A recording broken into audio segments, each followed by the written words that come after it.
In this video, we'll be testing the ALPS Mountaineering Meramac 6 for its ease of setup, spaciousness, rain protection, comfort, and more.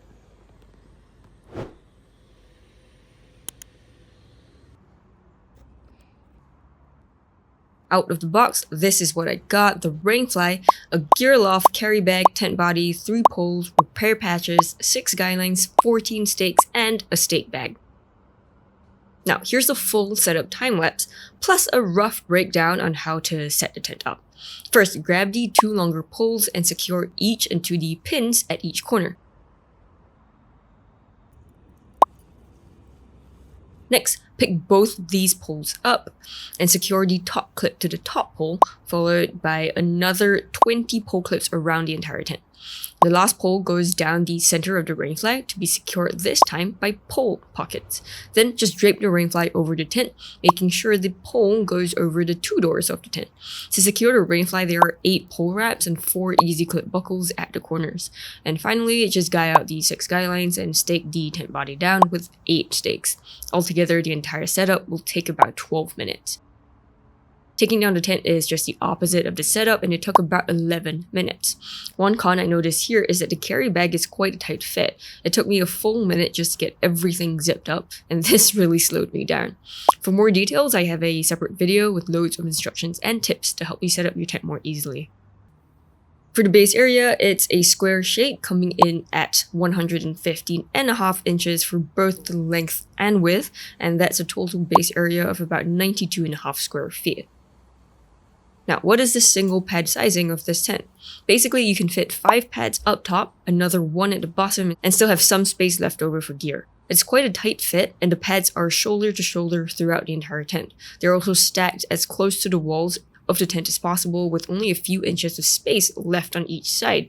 So the sides definitely feel a little bit cramped because the tent body slopes above you and eats into your livable space. The rest of the tent has enough livable room there, and the pads in this tent are between 2 to 4 inches thick. And here's what inflating queen beds in this tent looks like as well. I managed to fit 2 somewhat queens in this tent with still quite a bit of leftover room. Here's all the info you need about them, and take note that my queen beds are actually a few inches smaller than an actual queen. Now, notice that you're pressed right up close to the tent body, so technically you can't actually fit 2 queens in here. That's because the length of the tent is a bit too short for that. You do get about 3 feet of leftover room in the width though, so that's pretty neat. With 4 people in the tent instead, it's a bit roomier and a bit less claustrophobic at the sides, and the rest of the tent was fine with plenty of livable space.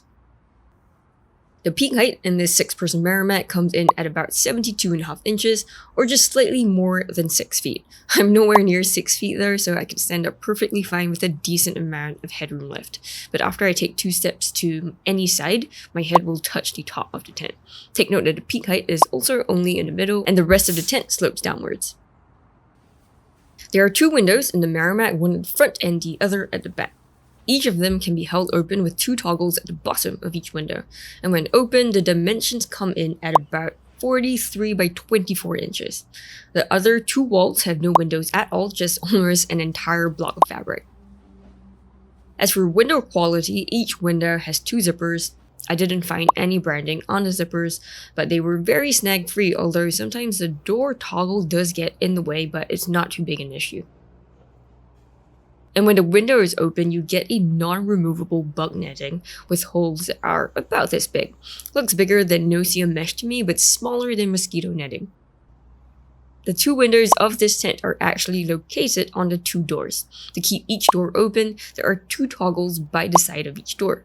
Now, the dimensions come in at about 46 inches in width by 58.5 inches in length, which I thought was pretty big, but it measures only about 58 inches from the ground to the top of the door, so I still had to duck when going in and out of the tent. As for the door zippers, there are 2 of them on each door, and these are the exact same zippers as the windows, no brand as well. The door also has a rain flap at the bottom, so this usually catches the zipper at least once or so, even if you guide the zipper along, so not the most snag-free, but not the worst I've seen.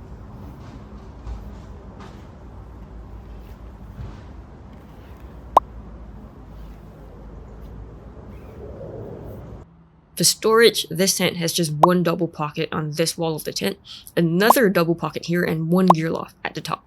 Each double pocket measures about 17 by 7 inches and has a small separation in the middle.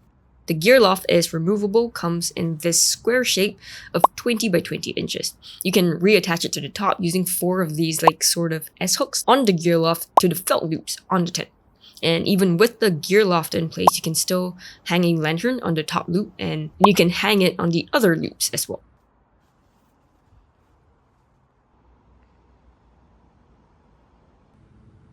Now, before we get into the rain test, let's check out the waterproofing features, starting with the tub floor, which runs all around the entire tent. At the widths, this tub comes up to more than a foot, and at the front and back, it comes up to about 8 inches. Next, for seam taping, the few seams in the flooring are all taped, like this seam running down the entire length. The stake loops in the middle of the tent were also all taped, and so were all the corners. As for the rainfly, all the seams were perfectly taped too.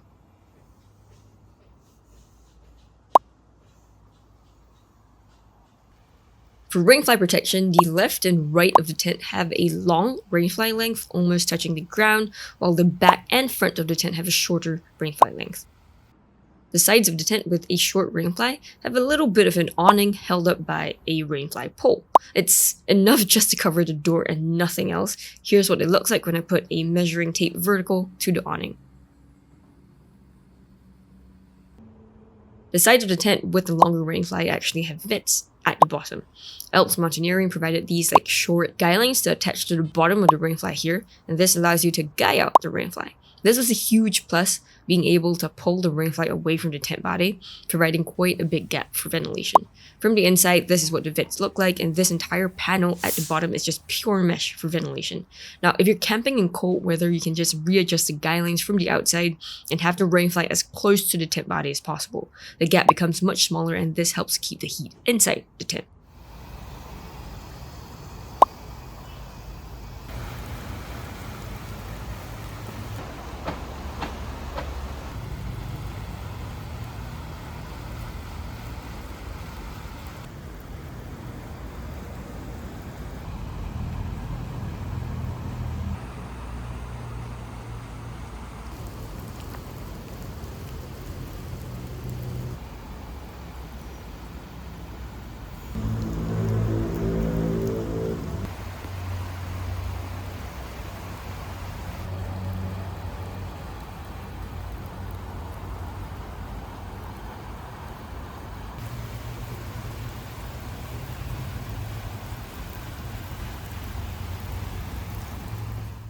Now, after about 30 minutes of this heavy rain, I noticed that not only the rain flat on the door, but even the seam above the top floor had started to soak through.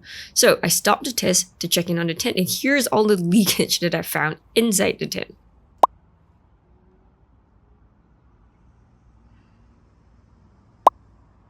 I thought the seams were leaking, but they weren't. It was actually this entire block of fabric here that was leaking.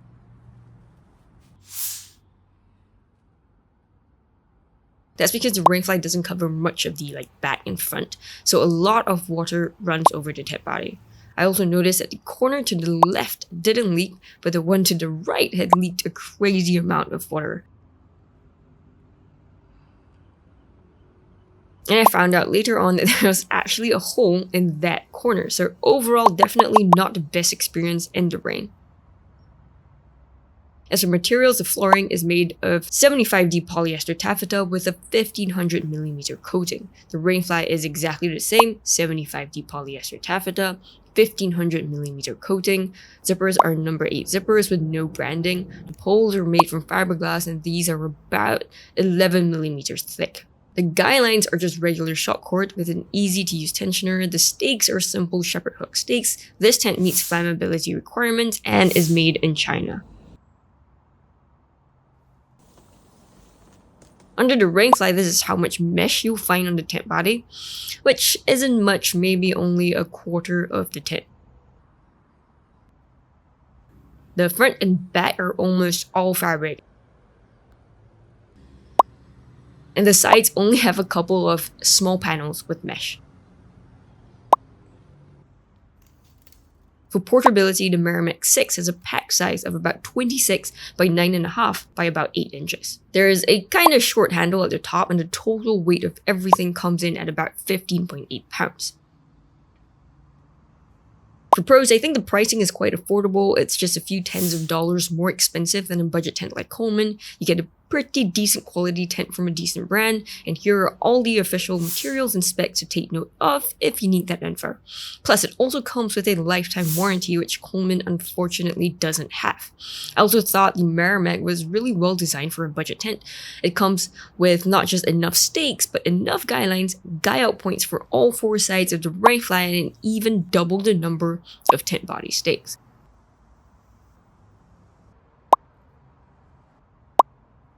It even comes with 2 doors, not something that a lot of budget 6-person tents have. However, for cons, I thought there weren't enough storage options for such a big tent, coming in with just 2 double pockets and 1 gear loft. It also doesn't have a lot of mesh, even less mesh than something like the Coleman Sundome. But I suppose this is probably great for off-season camping. Waterproofing is also not great. It's only on par with the Coleman Sundome, which also lasts only 30 minutes in the heavy rain. And quality control was not fantastic because my tent came with a hole in the corner that let all the water in during the heavy rain test. So overall, I didn't think that this is the best budget tent I've ever seen. So check out this video on screen for way more budget-friendly tent options. Thank you for watching this, and I'll see you in that one.